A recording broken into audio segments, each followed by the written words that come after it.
Ju përshëndes kalemet e mesditës në Top Channel. Mundësia e hapjes së një konsullate serbe në Shkodër ka shkaktuar debat, ndërkohë që ministri i jashtëm Ferit Hoxha ka deklaruar se kjo nuk cënon sovranitetin e Shqipërisë. Në intervistën për Top Channel, Hoxha thot se kjo mundson ngritjen e një konsullate shqiptare në Bujanovc dhe ky do të ishte një hap për shqiptarët në luginën e Preshevës.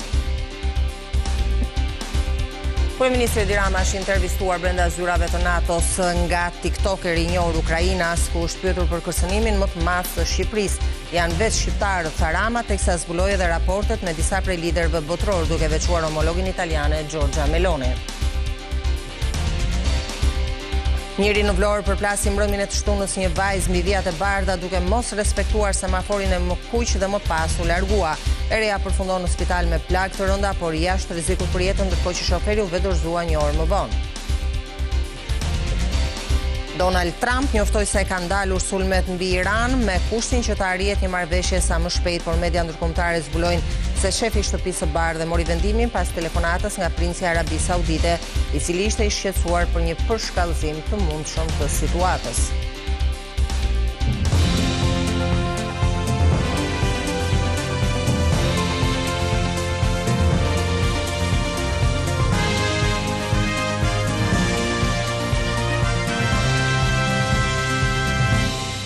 Ndalemi më gjërësisht me zhvillimet e ditës. Mundësia e hapjes së një konsullate serbe në Shkodër ka shkaktuar debat, ndërkohë që ministri i jashtëm Ferit Hoxha ka deklaruar se kjo nuk cënon sovranitetin e Shqipërisë. Zoti Hoxha ka dhënë një intervistë për Top Channel, ku thotë se kjo mundson ngritjen e një konsullate shqiptare në Bujanovc dhe ky do të ishte një hap për shqiptarët në luginën e Preshevës. Hapja e konsullatës serbe në Shkodër nuk rrezikon sovranitetin e Shqipërisë, deklaron ministri i jashtëm Ferit Hoxha.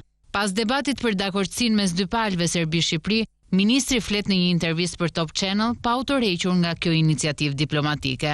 Ai thotë se asnjë shtet nuk do të lejonte një prani diplomatike që cënon dhe kërcënon interesat e vendit. Hapja e një konsullate nuk i jep shtetit dërgues asnjë lloj pushteti apo akoma më pak ndonjë lloj sovraniteti mbi qytetin, territorin apo popullsinë ku ajo vendoset. Vendodhja, klasa, juridiksioni dhe funksionimi i çdo pranie diplomatike që vepron në territorin e Republikës së Shqipërisë bëhet në përputhje me ligjin ndërkombëtar, por edhe me ligjet dhe rregullat shqiptare. Kërkesa e Shqipërisë për një përfaqësim në Bujanovc ka qenë një objektiv i hershëm i politikës së jashtme.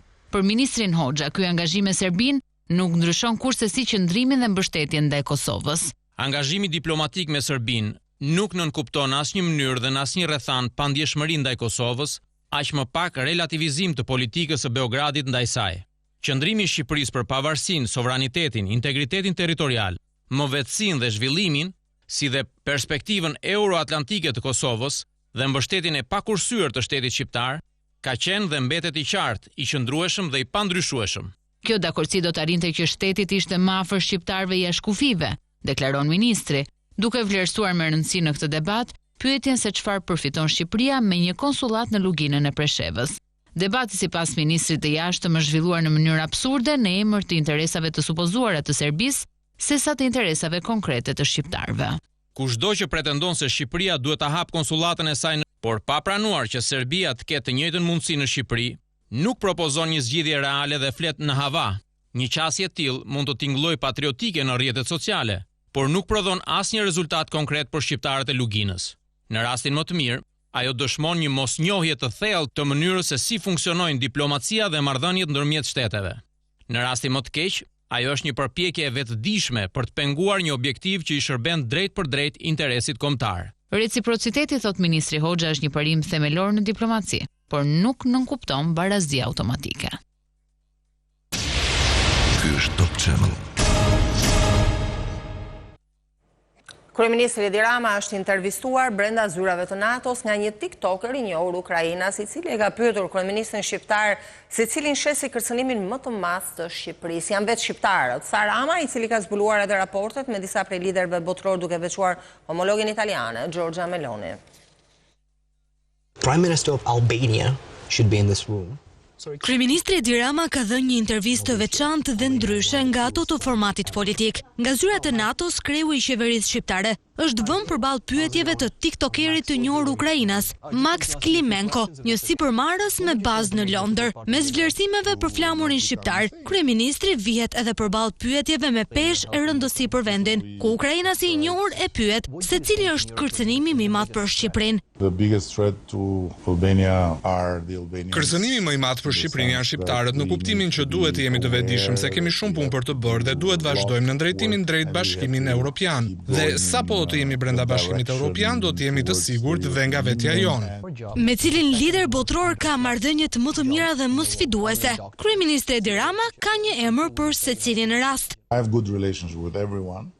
marrëdhënie të mira me të gjithë, ndoshta marrëdhënia më e mirë është me Melonin. Kemi gjithashtu një marrëdhënie të veçantë mes Shqipërisë dhe Italisë. Kam pasur një marrëdhënie shumë sfiduese me Mark Rutte kur ai ishte kryeministër i Holandës, por më pas u bëm miq shumë të mirë dhe kemi një miqësi të veçantë. Dhe ai është pa diskutim njeriu që di ta menaxhoj më mirë Donald Trumpin.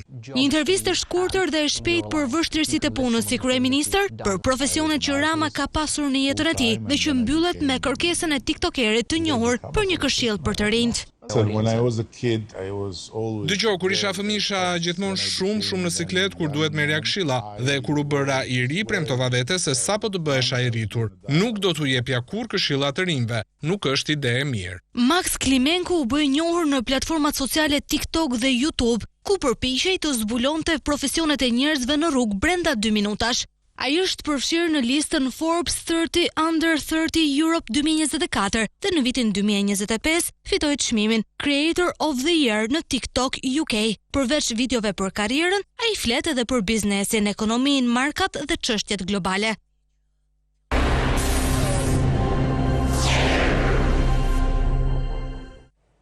Protesta e 63 në Tiranë ka bërë thirrje politike së heqë dorë nga harta e re territoriale. Në shesh janë bashkuar edhe shqiptarë të diasporës me kërkesën për dorëheqje të klasës politike.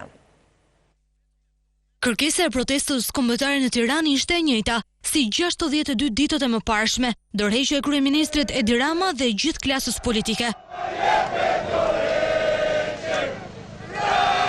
Në shesh u bashkuan edhe shqiptarë të diasporës, por fokusi ishte sërish reforma territoriale. Prandaj ne themi, hiqdo në reforma territoriale, lëri njerëzit të kenë akses, lëri njerëzit të vendosin nëse duan nëse jo të kenë bashkim. Mesazhe nga bulevardi kundër klasës politike u dhanë dhe nga diaspora. Diaspora është zemra që rre jashtë këtij vendi dhe diaspora nuk e harron vendin e vet, sepse e dim se është larguar. Ne jemi mbledhur për të kujtuar çdo shqiptari se mbi çdo qeveri ekziston kombi, mbi çdo pushtet ekziston populli. Protesta kombëtare u mbyll si çdo natë tjetër me marshimin në rrugët e kryeqytetit dhe thirrjet për të bashkuar sërish në shesh. Nëse je pranë një vendi ngjarjeje, nëse je pranë një aksidenti, nëse sheh abuzim pushteti ose personi që shkel ligjin, ti raporto në Top Channel. Mund të dërgoni imazhe me pamje filmike në Viber dhe WhatsApp në numrin e newsroomit ton 069 31 31 311. Ti raporton. Lajmi tani je ti. Njëri në Vlorë ka përplasur mbrëmjen e të shtunës një vajzë mbi vijat e bardha duke mos respektuar semaforin e kuq dhe më pas është larguar. Reja përfundoi në spital me plagë të rënda, por jashtë rrezikut për jetën, ndërkohë që shoferi u vedorzua 1 orë më vonë. Sinjali semaforit të kuq ishte i pamjaftueshëm për të ndalë aksidenti rrugor që u regjistrua në mesnatë në aksin e Transballkanikës pranë ish hipotekës në Vlorë. Drejtuesi i automjetit Porsche Kevin Belaj ka përplasur një vajzë të re, e cila në ato momente po kalonte rrugën në vijat e bardha. Pas përplasjes, automjeti nuk është ndalur, por është larguar nga vendi i ngjarjes. E reja është transportuar në spital për të marrë ndihmën e nevojshme mjekësore, e cila fatmirësisht ndodhet jashtë rrezikut për jetën. Në vend ngjarje është njoftuar edhe policia. Disa kalimtarë që kanë qenë pranë vendit të aksidentit pretendojnë se automjeti ka hyrë në kryqëzim, duke kaluar me semafor të kuq. Megjithatë, kjo mbetet një dëshmi paraprake dhe pritet të verifikohet nga policia përmes këshyrjes së kamerave të sigurisë dhe veprimeve të tjera hetimore. Ndërkohë, drejtuesi i automjetit Kevin Belaj, pasi braktisi vendin e ngjarjes, vendosi të vetë dorëzohej në polici disa orë më pas, ku si fillim shkoi në spital për të parë nga afër gjendjen e vajzës së re, së cilës i rrezikoi jetën. Mungesa e respektimit të rregullave të qarkullimit rrugor është kthyer në një problem serioz në vendin ton, ku nxitimi i shoferave dhe padia mbi sinjalistikën shton numrin e aksidenteve. 2 persona u arrestuan në flagrancë gjatë një operacioni policior, ndërkohë që dyshohet se ata kishin mbjellë më shumë se 1100 rrënjë kanabis sativa. Policia e Dibrës ka finalizuar operacionin antidrog të koduar Deja duke goditur një rast të kultivimit të bimeve narkotike. Gjatë aksionit u zbuluan dhe u asgjësuan 1121 bim të dyshuara për kanabis sativa, ndërsa 2 persona u arrestuan në flagrancë. Sipas policisë, parcela me bimet narkotike u zbulua në vendin e quajtur Liçeni i Lukanit, një pronë publike në territorin e Bashkisë Dibër. Gjatë ndërhyrjes në flagrancë u arrestuan dhe 2 shtetasit, njëri banues në Kamës dhe tjetri banues në fshatin Derjan të Bashkisë Mat. Nga kontrolli në parcel u konstatuan të kultivuara bimet narkotike kanabis sativa, të cilat u asgjësuan në vend nga uniformat blu me anë të djegjes. Operacioni u zhvillua pas informacioneve të siguruara nga specialistët për hetimin e krimeve në Drejtorinë Vendore të Policisë Dibër, në bashkëpunim me shërbimet të komisariateve të Policisë Dibër. Materialet ju referuan prokurorisë pranë gjykatës së shkallës së parë Dibër, e cila do të vijojë veprimet e mëtejshme hetimore. 8 të mitur janë proceduar nga policia e Tiranës të akuzuar se kanë dhunuar një italian i cili ishte pjesë e një grupi turistësh dhe sipas njoftimit të policisë ka marrë plagë të lehta. Disa të rinj italian që kishin ardhur në Tiranë për pushime raportohet se kanë rënë prej dhunës fizike. Rasti sipas mediave italiane ku të rinjt kanë denoncuar ngjarjen duke publikuar dhe foto nga dhuna, ka ndodhur në 29 korrik. Sipas denoncimit të turistëve nga Venoza, ngjarja ka ndodhur në afërsi të sheshit Skënderbej, kur ata janë ndjekur dhe sulmuar nga një grup të rinj shqiptar. Mbërritëm në Tiranë më 29 korrik. Sapo nisëm shëtitin e parë, një grup fëmijësh na pyeti nga ishim dhe më pas nisi të na hidhte ujë, shishe dhe madje gur. Situata u përshkallëzua papritur. Ata rrethuan njërin prej nesh dhe kërkuan para duke e kërcënuar me thik. Pothuajse të gjithë arritëm të shpëtonim, përveç njërit. E kapën e goditën me grushte, rrëzuan për tokë dhe vazhduan ta rrihnin.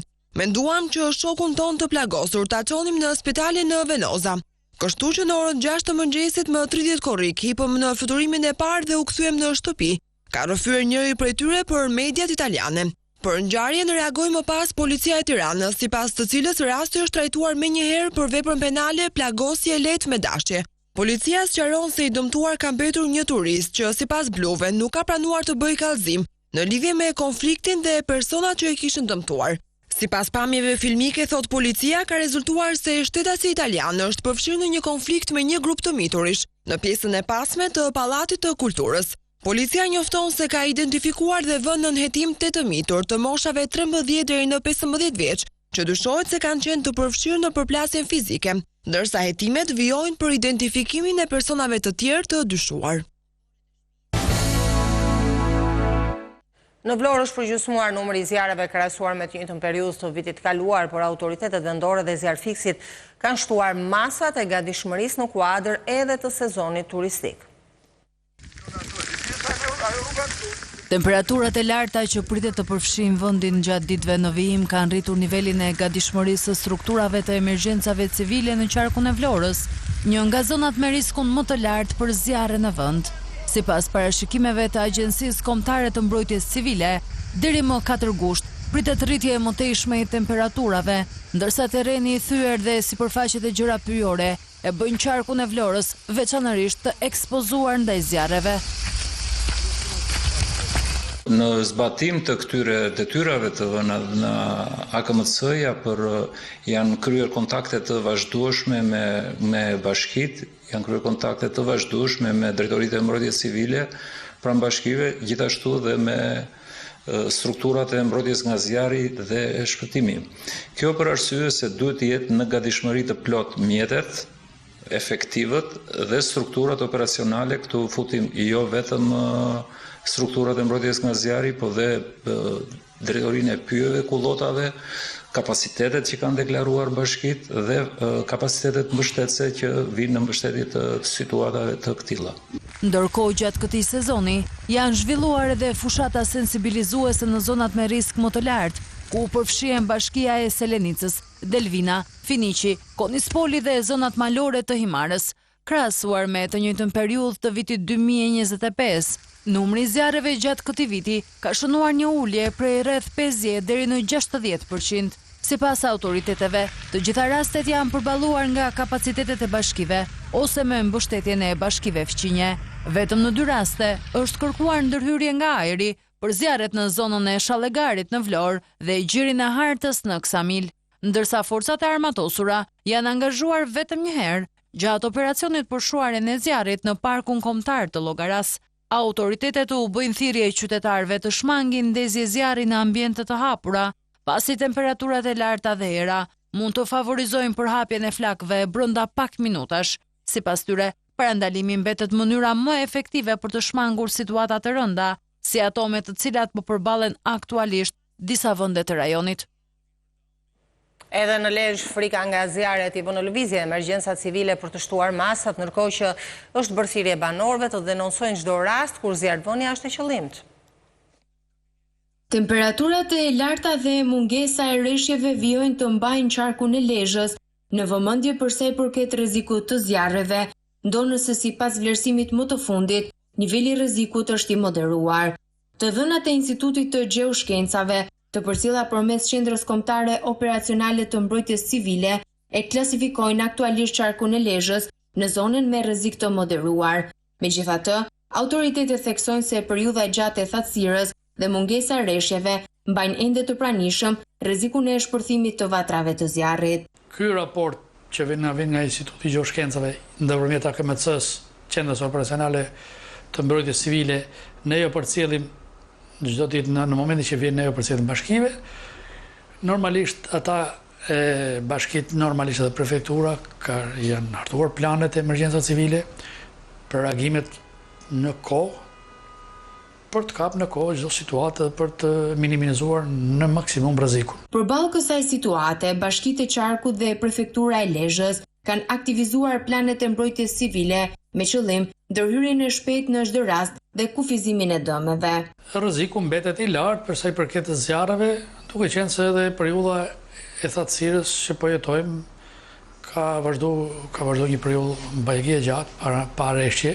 Edhe këto rreshte e fund që ishin shumë kalimtare, nuk bën në uljet e ndjeshme të rasteve për sa i përket zjarreve. Mbrojtja civile u bën apel qytetarëve të tregojnë kujdes maksimal, të njoftojnë menjëherë shërbimet zjarr fikse dhe strukturat përkatëse nëse konstatojnë një vatër zjarri, si dhe, vetëm nëse është sigurt, të ndihmojnë në izolimin e saj deri në mbërritjen e forcave zjarr fikse.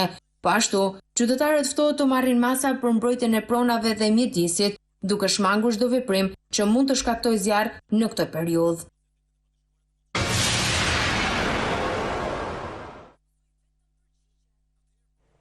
Donald Trump ka njoftuar se i ka ndaluar sulmet mbi Iranin me kushtin që të arrihet një marrëveshje sa më shpejt, por mediat ndërkombëtare zbulojnë se shefi i Shtëpisë së Bardhë e mori vendimin pas telefonatës nga princi i Arabisë Saudite, i cili ishte i shqetësuar për një përshkallëzim të mundshëm të situatës. Donald Trump njoftoi se Shtetet e Bashkuara të Amerikës do të përmbahen nga çdo sulm i ri ndaj Iranit, me kusht që të arrihet shpejt një marrëveshje për t'i dhënë fund konfliktit disa mujor, duke shënuar kështu të rreqjen e fundit të presidentit nga kërcënimet për të goditur rënd regjimin e Teheranit. Pezullojmë çdo sulm me kushtin që një marrëveshje të arrihet shpejt. Kjo do të përfshinte hapjen e plotë, totale dhe të menjëhershme të ngushticës së Hormuzit dhe fundin e kërcënimit bërthamor të Iranit, shkroi Trump në Truth Social. Sipas raportimeve të disa mediave ndërkombëtare, princi i kurorës saudite Mohammed bin Salman i telefonoi Trump të shtunën për të shprehur shqetësime në lidhje me planet e tij të sulmit. Ndryshimi i qëndrimit të Trump erdhi gjithashtu pasi Irani kërcënoi ta merrej me vendosmëri kundër fqinjve të tij në rast të sulmeve amerikane, ndërsa Kuwaiti raportoi se u godit nga droni iranian të shtunën dhe 2 anije u sulmuan pranë Omanit në ngushticën e Hormuzit. Agjencia Axios, duke ju referuar burimeve të besueshme, ka zbuluar detaje nga telefonata Trump-Muhammad. dhe ka theksuar se princi kurorës saudite i kishte kërkuar Trumpit të ulte tensionet dhe të përmbajë nga nisja e sulmeve. Associated Press raportoi gjithashtu bisedën duke cituar burimet e veta. Ajo tha se sauditët ishin të shqetësuar se nëse SBA-t shënjestrojnë infrastrukturën energjetike të Iranit ose kryen sulme masive në infrastruktura të tjera kyçe, Teherani mund të përgjigjet duke kryer sulme të ngjashme ndaj mbretërisë dhe vendeve të tjera të gjirit. Princi kurorës gjatë telefonatës së shtunës kërkoi sqarime nga Trump se çfarë veprimesh të reja të mundshme po shqyrtonte për të ndërmarrë kundër Iranit, raportoi Associated Press. Arabia Saudite më herët këtë javë u bashkua Shteteve të Bashkuara në sulmin ndaj vendeve të logjistikës dhe armëve të përdorura nga milicit e mbështetur nga Irani në Irak, por i ka kërkuar SBA-s dhe Iranit të kthehen në tryezën e negociatave. Në Peru kanë humbur jetën 13 persona, mes të cilëve 7 italian, 2 gjerman dhe 2 spanjoll. Ata ishin nisur drejt një destinacioni turistik, ndërkohë që dyshohet se kushtet e këqija atmosferike shkaktuan aksidentin tragjik. Tragjedi në Peru. Një aeroplan i vogël turistik që po udhëtonte drejt vendit të famshëm arkeologjik të Via Venazga është rrëzuar duke vrarë 13 persona. Midis viktimave, sipas Ministrisë së Transportit të Perus, janë 7 shtetas italian, të moshave 18 deri në 54 vjeç. Aeroplani u rrëzua rreth orës 13 sipas orës lokale. Autoritetet konfirmuan se nuk ishte të mbijetuar për shkak të forcës dhe zjarrit që shpërtheu më pas. 11 pasagjerë dhe 2 anëtar të ekuipazhit vdiqën, konfirmuan autoritetet. Aeroplani ishte nisur nga aeroporti i Piscos me destinacion Nazgën, por humbi kontaktin me kontrollin e trafikut ajror disa minuta më vonë. Midis viktimave janë shtetas italian, 2 shtetas spanjoll dhe 2 gjerman. Komisioni i hetimeve të aksidenteve ajrore ka filluar mbledhjen e provave teknike në vendin e rrëzimit. Qëllimi i hetimit është të përcaktojë nëse ka pasur një defekt mekanik në sistemet e avionit, apo nëse faktor të jashtëm kanë kontribuar në aksident. Për momentin nuk dihet shkaku i tragjedisë, por hipoteza e parë është se përplasja u shkaktua nga moti i keq. Ditët e fundit erëra të forta kanë goditur rajonin duke shkaktuar rrëzimin e pemëve, dëmtimin e infrastrukturës, aksidente rrugore dhe madje dhe pezullimin e përkohshëm të operacioneve ajrore në disa provinca. Një shpërthim bombe ka tronditur Moskën, 3 persona mbetën të vdekur, 12 të tjerë u plagosën rënd. Autoritetet kanë njoftuar se ishte një grua, ajo që mbante lëndën shpërthyese, por dyshimet janë se ajo nuk ishte në dieni për këtë gjë. Bashkimi Evropian do të mbajë një samit urgjent për krizën e rënd migratore në qytetin Ceuta në Spanjë. Ministrat e brendshëm të 27 vendeve anëtare do të mblidhen ditën e martë për të dalë me një qëndrim të unifikuar mbi situatën e cila krijoi përçarje mes vendeve të Unionit. Bashkimi Evropian do të mbajë një takim urgjent të ministrave të brendshëm të martën lidhur me krizën e rënd migratore në qytetin Ceuta të Spanjës. Ky takim vjen pas përçarjeve që u krijuan mes vendeve të Unionit mbi mbërritjen e rreth 60.000 emigrantëve nga Maroku në territorin spanjoll. Disa vende të Bashkimit Evropian kërkuan pezullimin e marrëveshjes së Schengenit me Spanjën, me në krye Italinë, që mori vendimin për ta pezulluar. Kryeministri spanjoll Pedro Sánchez kërkoi takimin urgjent të ministrave, pasi akuzoi Unionin për qëndrim të padrejtë ndaj krizës migratore, me të cilën po përballet vendi i tij. Vendimi për të thirrur një samit të ministrave të martën ishte unanim, ndërsa udhëheqësit e BE-s kërkojnë të shërojnë përçarjet në blok dhe të vendosin një qasje të unifikuar ndaj migracionit. Presidentja e Komisionit Evropian, Ursula von der Leyen, ju përgjigj shqetësimit të kryeministrit Sánchez duke thënë se Unioni ofron ndihmë që në momentin e parë. Po ashtu edhe kryeministri britanik Andy Burnham tha të shtunën se ka qenë në kontakt me Sánchez për të ofruar ndihmë. Nga kalimi i vështirë në enklavën spanjolle, 86 emigrantë humbën jetën, ndërsa rreth 50.000 u kthyen sërish pas nga forcat spanjolle të sigurisë, që u vendosën menjëherë në kufi, duke vënë nën kontroll situatën. Ka dalë jashtë kontrollit situata me zjarret në Greqi, flakët janë afruar zonave të banuara në perëndim të Atikës, ndërkohë që autoritetet kanë urdhëruar evakuimin e menjëhershëm të banorëve. Flakët vazhdojnë të parapen jashtë kontrollit në zonën e Porto Germenos në perëndim të Atikës, ndërsa zjarri ka mbërritur shumë pranë zonave të banuara. Autoritetet kanë dërguar disa mesazhe paralajmëruese përmes numrit emergjencës 112 duke urdhëruar evakuimin e disa zonave bregdetare dhe rurale. 12 persona të cilët ishin bllokuar pranë Bregdetit u transportuan me mjete lundruese drejt një zone të sigurt. Deri tani nuk ka raportime për persona të plagosur nga zjarri. Megjithatë, dëmet materiale janë të mëdha. Sipas një përfaqësuesi të pushtetit vendor, vlerësohet në një bilanc paraprak se janë djegur nga 100 deri në 150 banesa.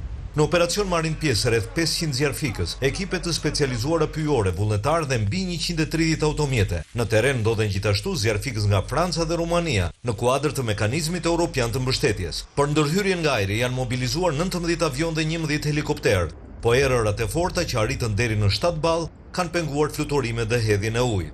Sipërfaqe të mëdha pyjore janë shkrumbuar, ndërsa qindra vatra të vogla mbeten aktive.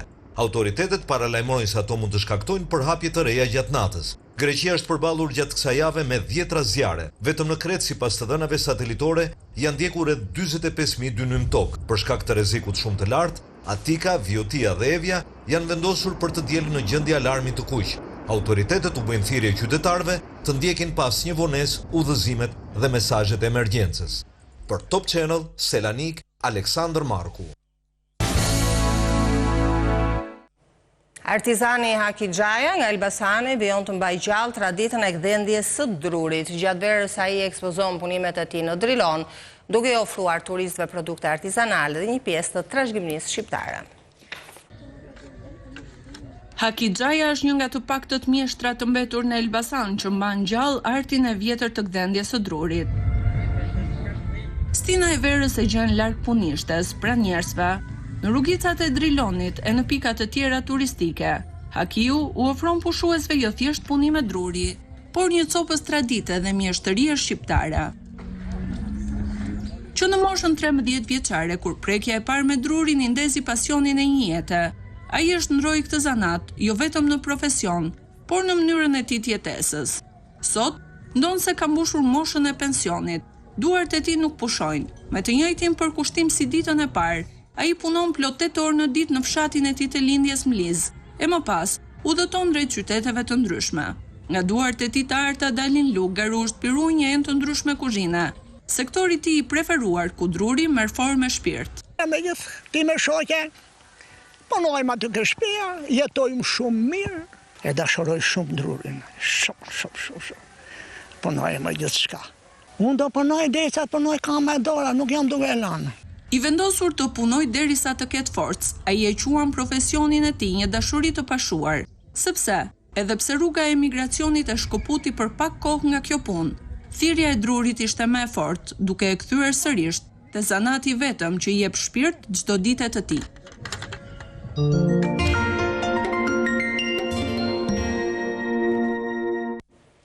Aktiviteti kulturor i Sombi Kaldrëm ka nisur në Gjirokastër me pjesëmarrjen e qindra qytetarëve dhe turistëve. Përgjatë muajit gusht, eventi do promovoj muzikën polifonike dhe traditën shqiptare në pazarin karakteristik të Gjirokastrës.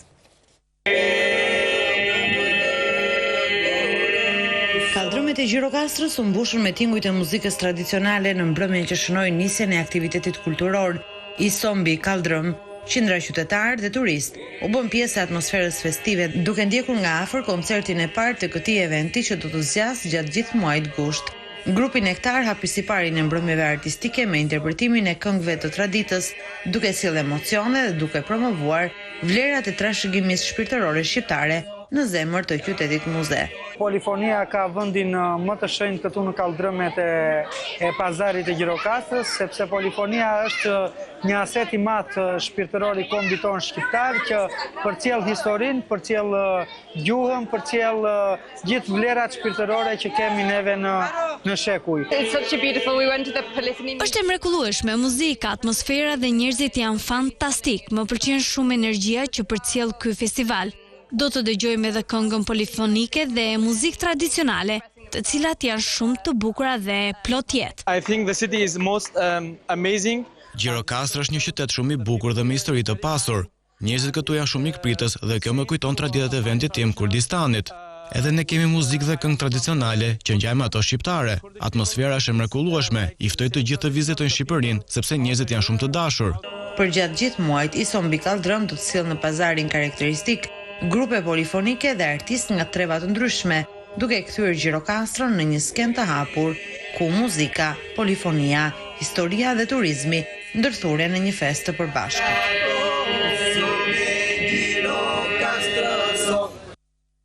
E ishte gjithçka për këtë edicion. Faleminderit që na ndiqni. Mirupafshim.